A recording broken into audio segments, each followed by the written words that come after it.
Welcome to the Smart Business Revolution. Revolution. Revolution. Revolution. You want a revolution? You say you want a revolution? Revolution. The revolution. It's going on right now. Welcome to The Revolution, the Smart Business Revolution podcast, where we ask today's most successful entrepreneurs to share the tools and strategies they use to build relationships and connections to grow their revenue. Now, your host for The Revolution, John Corcoran.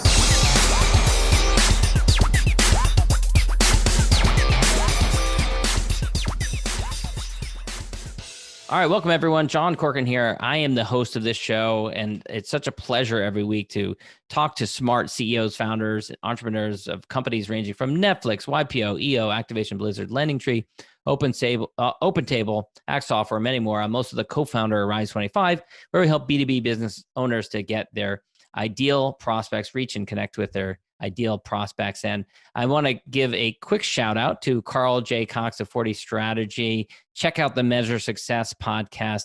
He introduced us to today's guest, who is Adi Klevit. She is the founder of Business Success Consulting Group, 25 years of experience, knowledge, expertise as a trained industrial engineer. What is that, you want to know? We're going to find out in a second how it can really help your business to put different systems in place.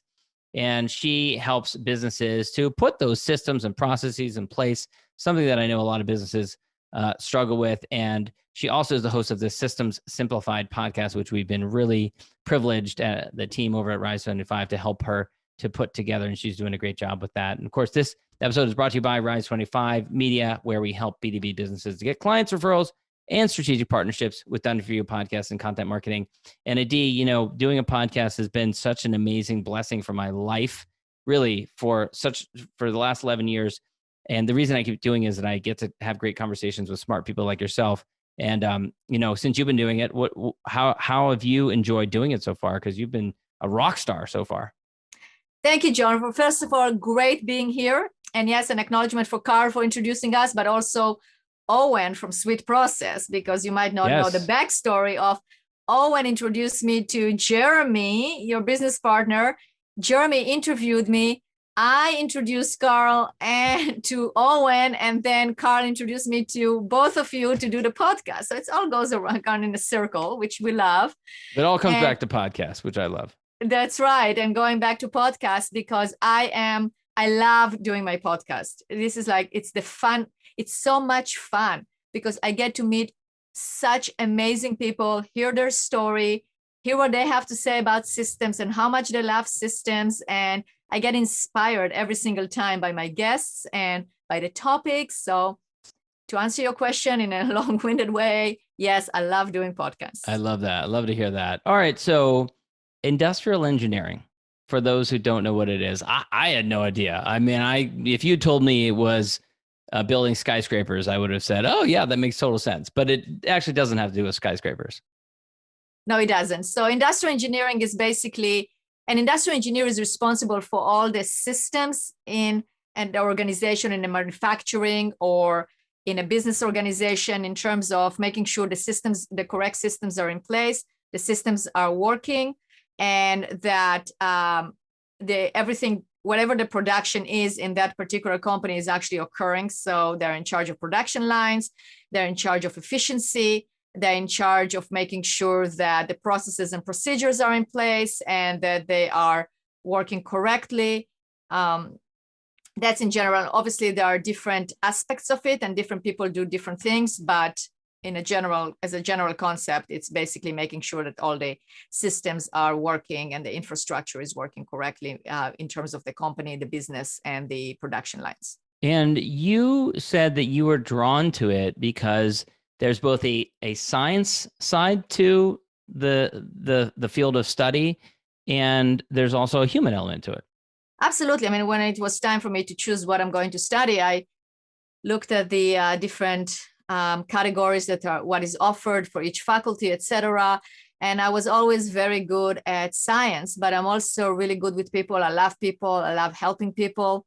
And when I saw that it was written that it's a combination of science, engineering, and also understanding people and working with people, go, wow, this is a great combination. And this is exactly what I like. I mean, I like the empathy, the problem solving, the working with people, but also having a methodology and a science and being scientific about it. So the combination of those two really drew me to study industrial engineering and really drew me throughout my career to different companies, starting my own company, etc., that has to do with those two aspects together. Yeah, and I can think of so many businesses that struggle with that, putting processes in place, documenting their processes. So frequently it's just in the business owner's head, and maybe they get to a certain level of achievement or accomplishment or revenue level, but then they can't break past that point. So tell us about some of, you don't need to use their identity, you don't need to identify them, but some of the types of clients that you've worked with that really are held back by an inability to put systems in place. Sure. So we work with a variety of industries.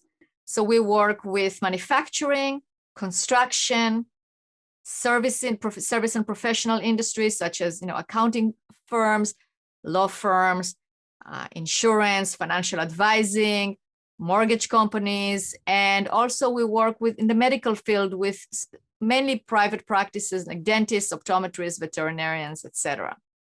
So in each one of those categories, I can give you examples of clients that we worked with that when we come in, it's at a point where they have the growing pains. They do get enough leads, they do get new clients, new customers, new patients, whatever it is, but they feel like they can't service them all, right? Or if they are going to get one more new client, they are going to collapse. I mean, that's it. The systems are not supporting it anymore. And this is the best point where we can come in and create those systems. And by systems, I mean like a repetitive way that you do something that is documented and can be taught to others. So for instance, we can create document the sales systems.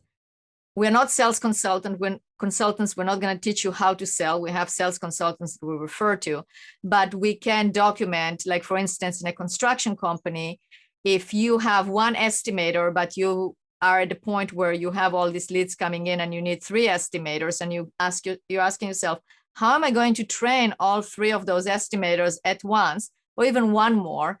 So what we do is we basically extract the knowledge from the owner's head or from the key employees. So let's say they have a really good estimator. We extract the knowledge of how they do things. We analyze the flow of how they do it and how it can be systematized, meaning where do they have to automate? What forms should we use? How do we make the intake process of a new lead so it is consistent and the same time after time? And then we document it and we help train the staff. And now we created a system on how you take in leads, how you do the estimating, how do you do the proposal, and how you close the bid. So it is repetitive. It can be done over and over. You can train new people on it. And then you feel the relief of, yes, I can hire new estimators and train them correctly so you can truly grow and scale. What do you think it is that holds business owners or businesses back from doing a better job of putting systems in place? So it is, first of all, it's a decision to do it, like really understanding that it is important, that is a solution, because it is very easy to go into, as my dear friend Eric Albertson, who is a great EOS implementer, likes to say, business as usual, right? So you go into business as usual and you don't spend the time actually documenting the processes. So it is basically making the decision that it is important and giving it importance, and also communicate it to your team that it is important. The second thing is the lack of know-how. Like, where do I start? That's something very common that I hear very often. Where do I start? The tasks look overwhelming, too much, too big. How do I do that? So that is, how do I start? And then how do I document in such a way that it is that communicates well, that it is important, that other people can understand? how do I not go too much into details, and how do I not stay too high level? Where is the median? Where is the point in between that is the best? What's optimum? And the answer to it, by the way, it is really tailor-made to each company, because some companies we can stay really high level, and some companies that are more technical or more that you need more to go into step by step, if they're more technical or more scientific or more the quality control has to be, really depends on having it documented step by step. Yeah. So those are the main points that I see. Running it as a project and carrying it to a done. Some companies start but never finish because, again, it doesn't take priority. There are other things that are screaming, and that will always take priority. Servicing a client takes priority. I mean, I can tell you from my own experience in my own company, I know the importance of documenting, etc. But it took me a while to actually get to the point where I said, okay, that's it. In order for me to grow and scale and add more team members, I have to start documenting my own.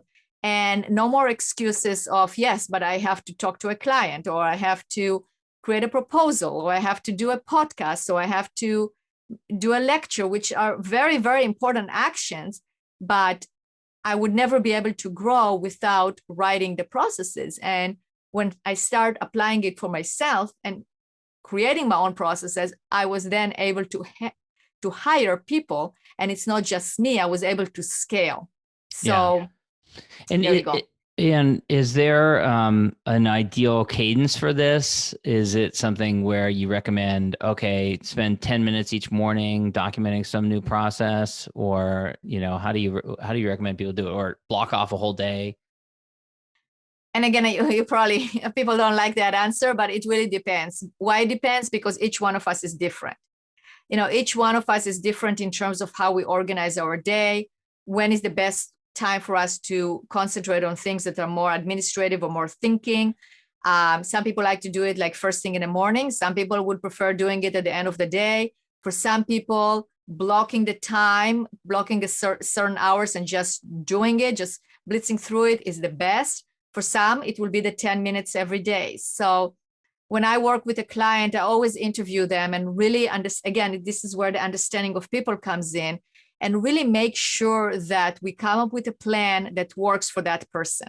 It's kind of like a personal training or diet. It's not one size fits all. Yeah. But one thing that I do recommend is keeping always a notepad next to you, or if you want to do it electronically, that's fine as well. And as things come up throughout the day that are non-optimum or are an issue, or that you think to yourself, oh, I wish I had a process for that and I didn't have to repeat myself so many times, I would then make a list of that and write those so we can always refer and document later. And also, I recommend using video. So if you are, let's say you want to document your bookkeeping procedures and you are about to pay a bill, record it. Use loom.com or whatever, screencastify.com, whatever other software you use to capture a screen. And you can also talk and record yourself paying a bill. It might not be perfect. It doesn't matter. But by doing that, you now have one more document that you didn't have before. Because if you need to tell somebody to pay the bill, you can show them the video. Yeah. And then that video can be transcribed, can be made into a procedure, but start with that. Very simple. Yeah. Yeah. And if a client comes to you and let's say they're a manufacturing company and they've just, not done a good job of documenting anything, sales, fulfillment, the actual manufacturing, finances, anything like that, how do you know where they should start? So I do an assessment. I do what I call a discovery. So the first thing that we do is we basically map the flows of the processes. But in order for us to decide which area to start, I do a discovery session. I basically find out what area, if they had well-documented processes and procedures, will give them the biggest return on investment. And return on investment, we defined what that is. It's not necessarily money. I mean, we all want a better bottom line and it has to result in profitability. But the return on investment can be more hours to spend, not to work 70 hours a week. Or it might be that they have a big opportunity to sign a contract with some distributor, but they have to have processes in place in order for that to happen so they actually can deliver, right? So I do a whole discovery session where I find out what is their return on investment. Where should we start? Because I really believe in starting small. I never start with a project for the entire organization. We basically find one area and we take that area and we build on that. And that's the first project that we do. Got it. And how would you talk to someone who has broken down at some point in the process? They maybe have started, or they've started a couple times and they haven't gone anywhere and they know they need to do it, or maybe they don't appreciate enough that they need to do it. But how do you convince someone, you can pretend it's me, that they need to keep going, they need to document the rest of their systems? It's interesting because I don't think that convincing works, in terms of using that word, because you have to have a buy-in in order to make it happen. It's really my viewpoint. It is, John, it's your business. Do you want to grow your business or you don't want to grow your business? Do you want to work 80 hours a week or you don't want to work 80 hours a week? So it's kind of like we can have that conversation. And if you tell me I'm fine working 80 hours a week, I'm fine not growing my business, then we are not going to continue the conversation. Maybe I'll recommend a book, but I will say, okay. If you say, yes, I do want to grow, and then I will find out why. I mean, what's the why? Why do you want to grow your business? Is it something you are just saying because it's nice to say, or do you really have a passion behind it, or do you really have a why? So we talk about that and see that you really have, we basically bring back that passion or that wanting to grow, right? So we bring it back to life. And if you're really then have that goal in mind, again, I said, okay, the way that you do it is by having systems, right? You have to have processes, you have to have the right people in the right seat, you have to have an organizational model, you have to have ways that you're going to run your company in order to grow and scale.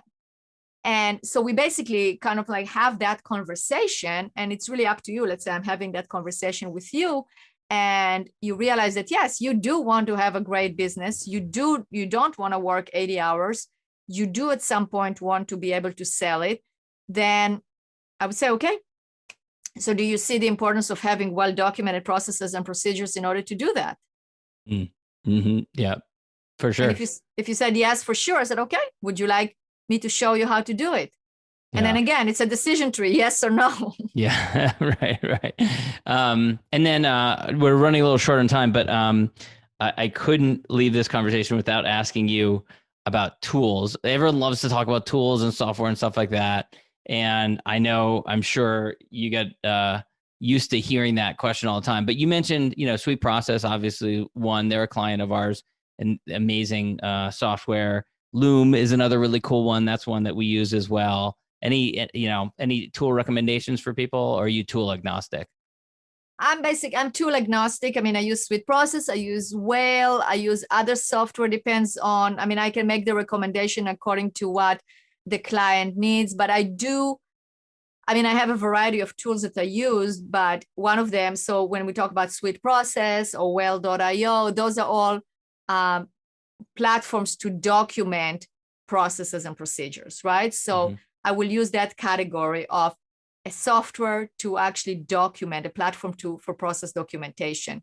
I love project management softwares like Monday.com, Asana, ClickUp, whatever you're using, whatever you want to use. I also can make my own recommendations, but I think those are essential in order to get project going. And I definitely use it when I do project documentation.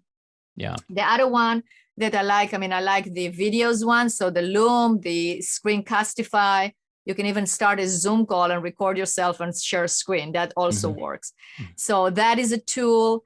Grammarly, to monitor your grammar when you're writing. I'm sure that text expander Oh, yes. Jeremy introduced me Yes. to, your business partner, right? I mean, I'm sure you use it as well. Mm-hmm. That is really, it's great. That's a really cool one. I probably save 30 to 50 hours a month. They send you an email that tells you how much time you save if you were to type out everything manually. Absolutely. And I think I introduced Jeremy to Sandbox, which helps me organize my email inbox. So many Mm-hmm. tools in different areas. I definitely recommend to look at what's out there and start using it. So it makes your life is better. Yeah, that's great. Yeah. All right. And I want to wrap up with a question I always enjoy asking. So I'm a big fan of gratitude. So if you look around at your peers and contemporaries, however you want to define that, who out there do you respect? Who do you admire? I really admire people that made it, that despite obstacles and despite things that are stopping us, made it, right? So I have a lot of examples, and it's hard for me to pick one person because I like to surround myself with people that are successful, that, that are smart, that they know what they're doing, because I learn from them. I learn from so many people. But I'm really grateful. I am grateful, John, for you and for Jeremy, and for really pushing me to do my podcast, because this was a dream of mine. I wanted to do it, but it looked so hard and I had no idea how I'm going to do it. And you guys just package everything. All I need to do is schedule people, which I already love talking to people, so that's not a problem.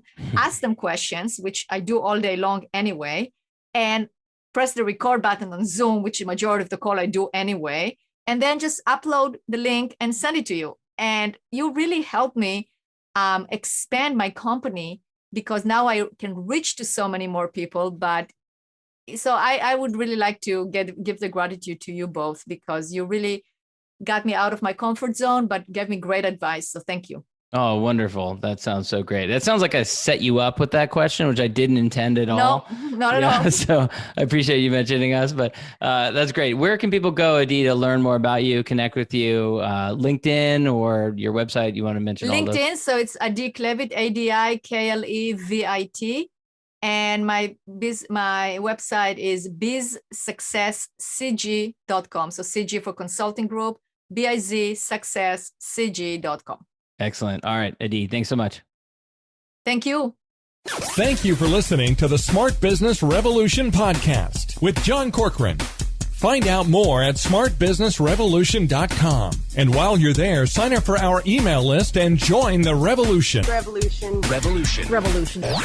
And be listening for the next episode of the Smart Business Revolution podcast.